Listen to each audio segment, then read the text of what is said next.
Today I'm at the farthest north end of Hallover Park that you can go right now because they're doing some construction over here. This parking lot that they're working on over there floods big time. Whenever we have a lot of rain here, it's like a lake over there. So I think that's what they're trying to fix with all that. And we're gonna walk by the water, probably see some boats. Let's talk about what might happen with all these banking problems and how it might affect mortgages. Because obviously, since we talk a lot about real estate here, it's important for us to cover what might happen with mortgages and where are things going to go with this. Well, we talked about last week how the credit crunch is already affecting commercial real estate, okay? It's making it very difficult for anybody to get any type of commercial or business loan right now due to all the banking issues that we've seen. However, the next problem that we're very likely to see sooner than later is it being more difficult for people to get just regular conventional mortgages. I mean, just think about how easy it was for so long, guys, where, you know, people were getting 3% mortgages. As long as you had okay enough credit and could prove you had a job, you could buy a house. But those days are probably over, at least for now. Because the simplest way to look at this is you see this big trend right now where a lot of people are taking their money and they're pulling it out of smaller banks and putting it into the big banks, which is not a good idea, but people are doing it out of fear. You know, fear-based behavior is what we're seeing after some of these bank failures. So it's spurring a lot of people to do this. But think about this. As more banks lose deposits, okay, they don't have as many deposits coming in, they have to tighten up on the amount of lending that they can do, all right, because that's how they make their money. When you deposit your money into the bank, prior to the pandemic, we had a small fractional lending system where they could lend out basically 90% of your deposit. Well, ever since they put a moratorium on that, now they can lend out 100% of your deposit. Who knows? Maybe even some of them are lending out more than 100%. But with these recent bank failures, it has proved that this is extremely risky behavior and to the point where it can put the bank completely out of business. So within the next few months, which coincidentally happens to line up with the biggest spring selling season of the year, because that's when we typically see the most homes get listed for sale between March and July. That's when you see the most homes actually sell as well. It is going to be harder than ever for people to get financing for these properties. And only probably the most well-qualified borrowers are going to be able to get in and get a good loan and actually take advantage of this right now.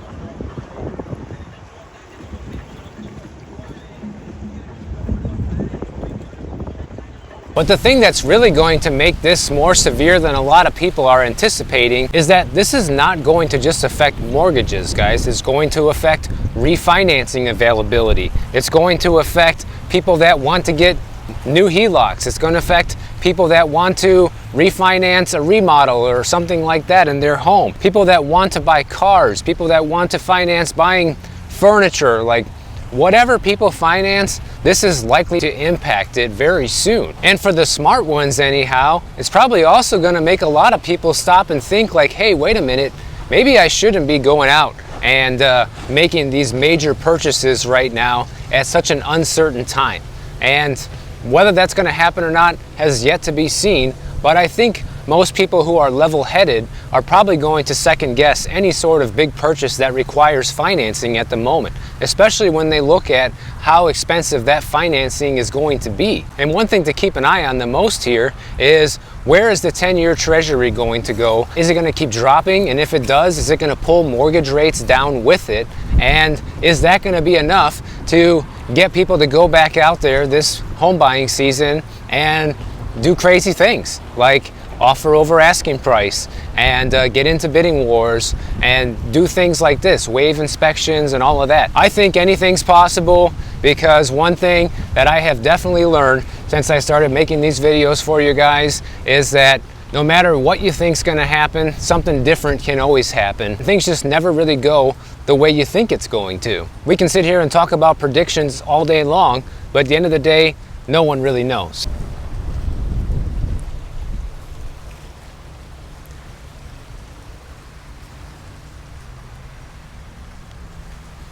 Now, Goldman Sachs came out this week and made a housing market prediction of where they think home prices are going to go in some of the more affluent countries across the world. And they think that countries like New Zealand and Canada are going to see about a 19% decline from peak to trough home prices, and they're predicting that the United States is only going to see a 5% decline in home prices.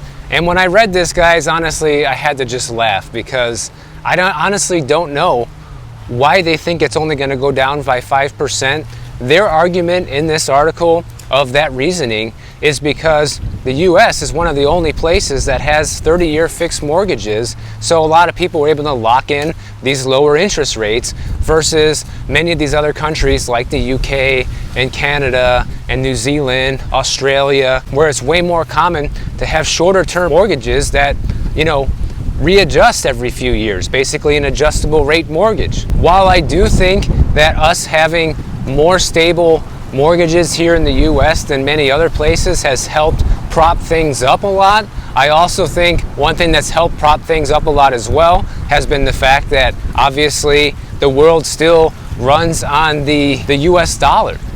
We still hold the world's reserve currency, so that gives us immense power and advantage over any other country in the world, at least for now. And on top of that, we're also in debt more than any other country, basically. When you look at the way people spend money, is they're basically borrowing money. That's how people spend money today. And when you combine those two things together, it's like, yeah, no wonder prices here were able to skyrocket, because everybody here is able to borrow to the hilt with almost no consequences, okay?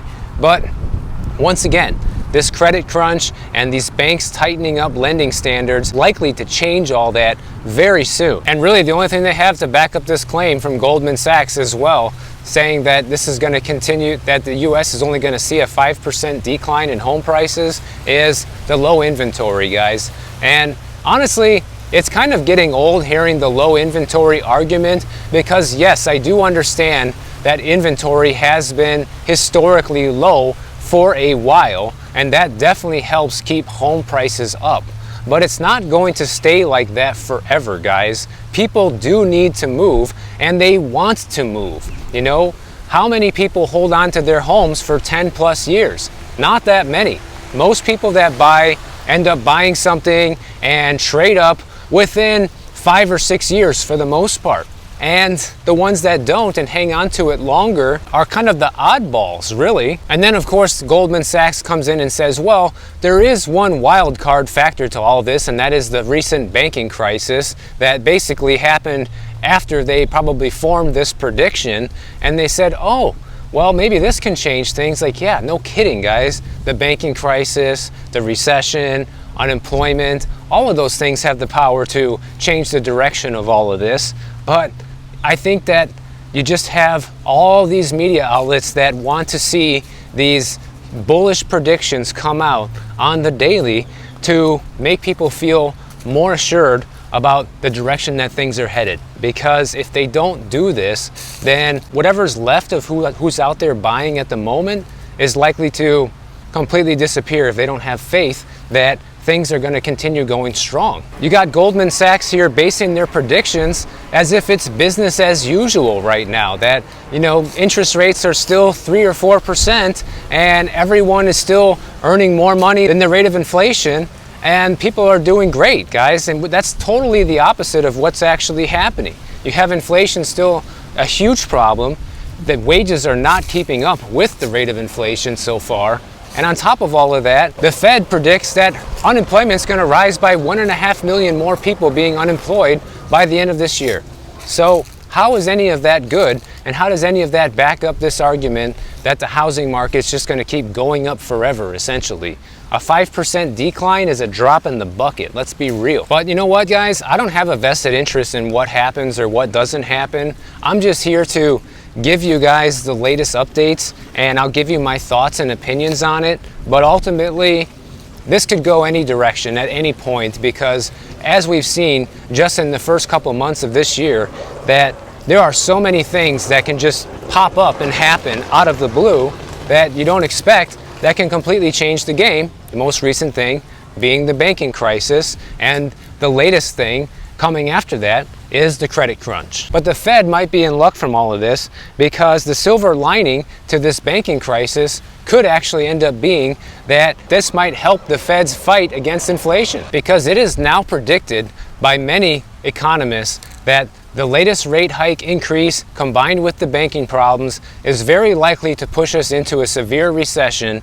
And let's face it, guys, they don't want to use the word depression because that sounds like a doomsday prediction. But in reality, these are all just cycles of life, you know.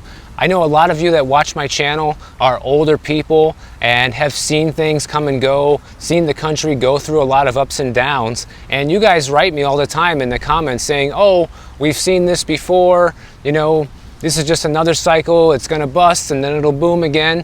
Maybe, probably, but we all have to face the reality of which phase of the cycle we're in right now, and I think it's pretty obvious that we are on the slope down.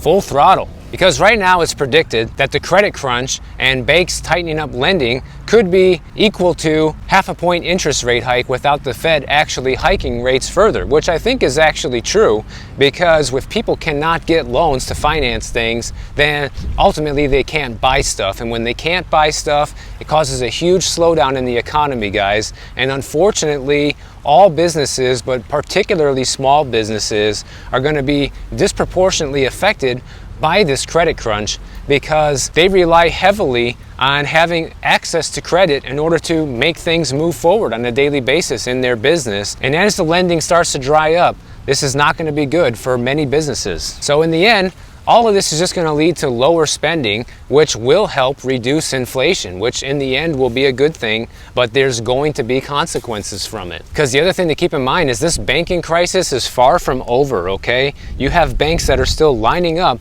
to borrow money from the Fed. Last week alone, you had banks borrow $164 billion, guys, and this is due to people wanting their money back. And that's where all these banking bailouts come in, to where they need to backstop this whole thing before you start seeing dozens of them just tip over like dominoes right now.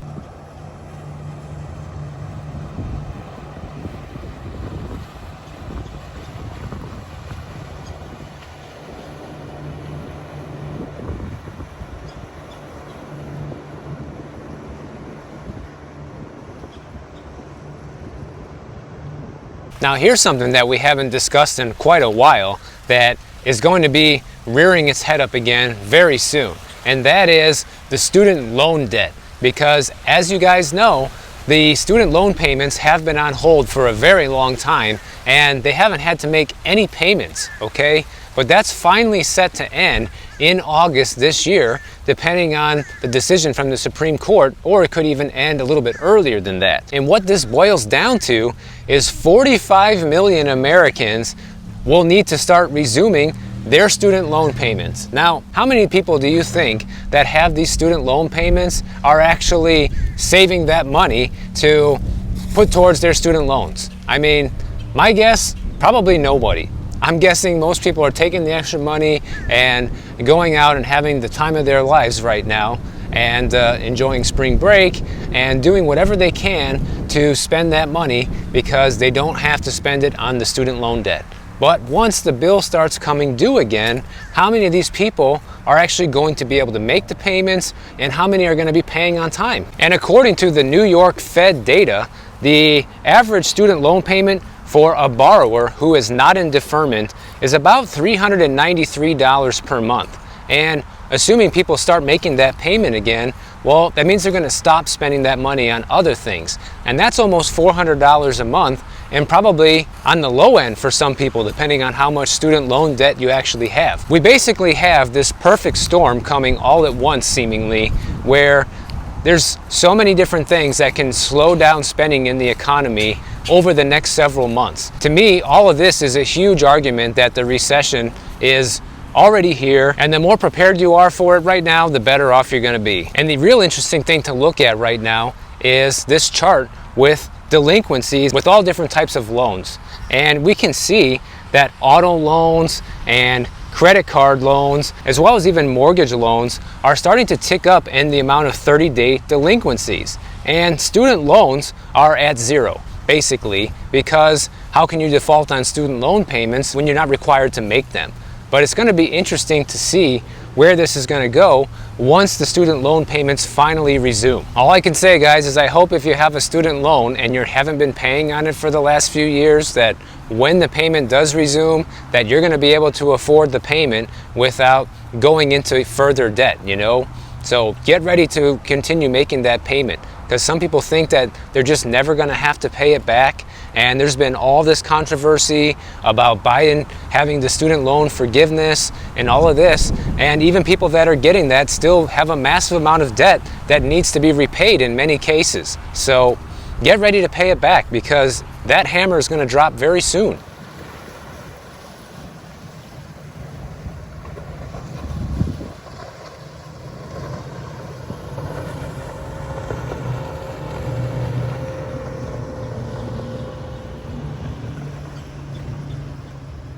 Now, one last thing is, last week the Florida legislature passed the housing bill SB 102, which I covered a few weeks back in a video kind of outlining what this is. But basically, it is this monstrous law that will provide all different ways for more affordable housing to supposedly either get built or places to be converted into it.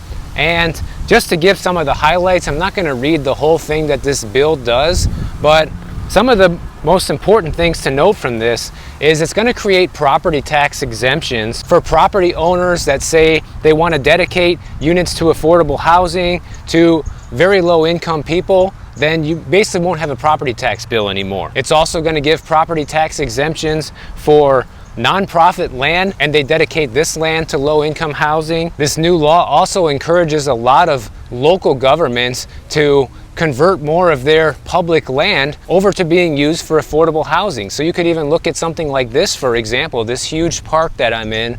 Maybe it wouldn't be a park forever if the local government gets a big enough tax break and says, hey, yeah, maybe we can turn this into, you know, a low-income housing area. So that'll be interesting to see if any of this plays out in the long run. And one thing that's really important from this bill to note, which is highly different from many other states, is that before they've passed this bill, it actually hasn't been passed into law yet because Governor DeSantis still needs to sign it for it to become law.